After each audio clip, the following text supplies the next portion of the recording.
Every year, millions of people pay hundreds of dollars to sit in a quiet room and do nothing. They call it Zen. Companies offer it as a benefit. Therapists recommend it. Silicon Valley runs on it. The global mindfulness industry is worth over $9 billion a year. And the guy who started all of this, he'd probably think we completely missed the point. Zen is one of the most recognized words on earth and one of the most misunderstood. Most people think it's Japanese. Some think it's just about breathing. Others think it's a design aesthetic. Here's what it actually is. Zen has 3 lives: born in China, rebuilt in Japan, reinvented almost beyond recognition in the West. By the end of this video, you'll know all 3, and you'll understand what most people who talk about Zen never stop to ask. What was this idea actually trying to do? The story starts in China around the 6th century. A monk arrives from the West. His name is Bodhidharma.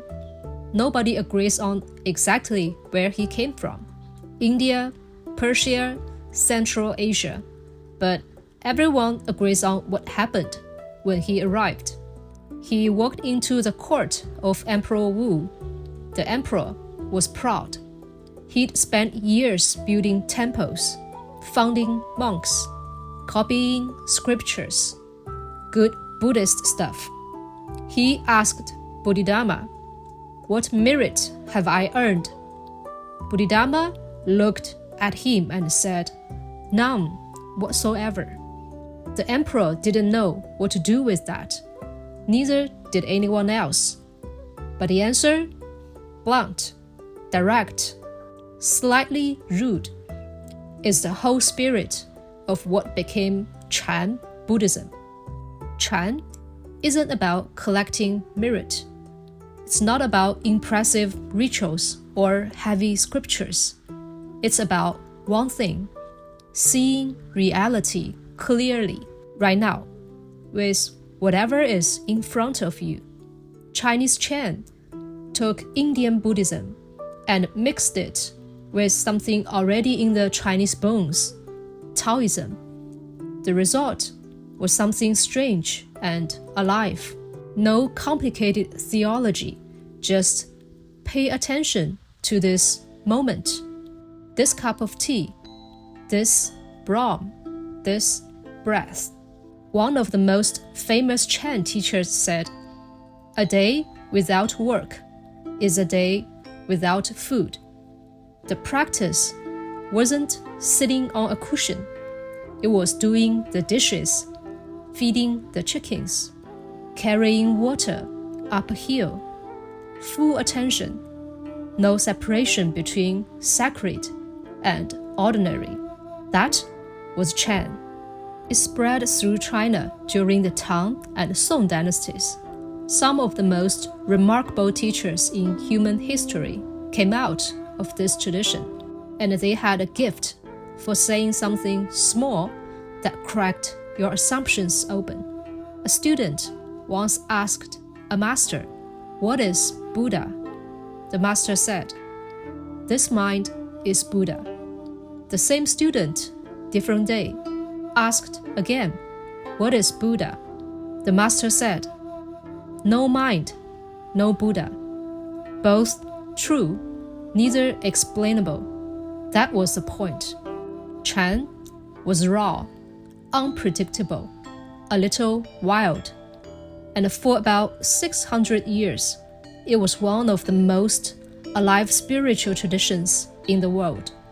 Then it traveled east and changed completely. The 12th century, Japan. The country is in chaos. Warring clans, political collapse. Samurai dying young and knowing it. 2 Japanese monks travel to China. They study Chan. They bring it home But Japan in that era doesn't need wild monks shouting paradoxes. It needs something else, something that helps a warrior walk into battle completely calm, something that helps a person face death without flinching. Chan arrived at the right moment, but Japan made it something new. Where Chinese Chan was raw and unpredictable, Japanese Zen became precise and deliberate. Every movement slowed down, every act made into a ritual. The tea ceremony, every gesture exact, the rock garden, every stone placed with intention. The ink brush, one stroke, no corrections. This wasn't decoration. It was a practice.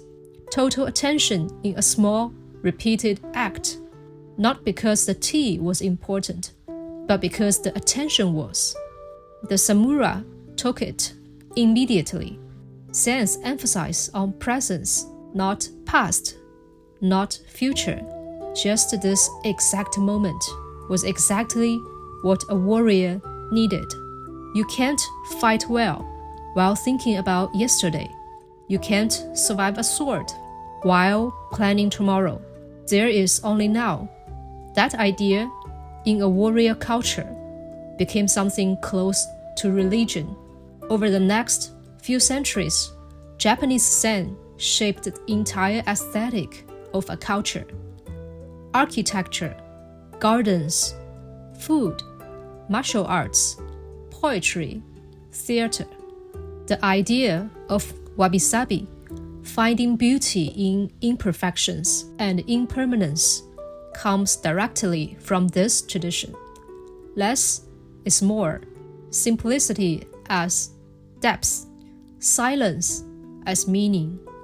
This is the version that eventually traveled to the West, and when it did, it caused something nobody expected. The 1950s, America, a generation that survived one war and was watching another build. Young people looking for something that mainstream culture wasn't offering. A Japanese scholar named D.T. Suzuki starts writing about Zen in English.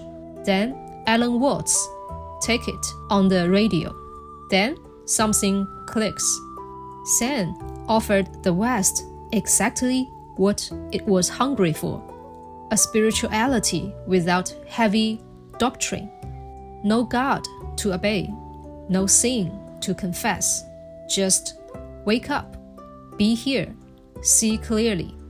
The Beat generation fell in love with it. The hippie movement borrowed from it. The human potential movement built on it. By the 1990s, researchers at Harvard and MIT were studying the health benefits of meditation. Hospitals were offering mindfulness programs. The science was real. Attention, stress, focus improved. And then the tech world found it. Headspace launched. Corporate wellness program multiplied. Mindfulness became a productivity tool. Meditate to perform better. Focus to achieve more. Breath to close the deal. Nothing wrong with any of that. Stress is real. Attention is valuable. If meditation helps, it helps. But something changed along the way. Chinese Chan wanted to wake you up completely, to see through the illusion of a separate self. Japanese Zen wanted to help you live with beauty and precision in every ordinary act. Western mindfulness mostly wants to help you perform better under pressure. Same sitting position, very different questions. So which version is right? Probably all of them, in different ways, for different moments. Chan asks, can you see reality clearly? right now. Zen asks, can you give complete attention to this one thing? Mindfulness asks, can you reduce your stress enough to function? Those aren't the same question, but they all start in the same place. 1500 years later, that idea has been translated, refined, commercialized, and downloaded onto billions of phones. It's both a tragedy and a kind of miracle. But here's what I find fascinating about all of this. The original Chan teachers weren't looking for a quiet room and a cushion. They were washing bowls, pulling weeds, sweeping a floor that would need sweeping again tomorrow. And they said, this is it, not a stepping stone to something better. This ordinary, unremarkable moment, this is what you were looking for.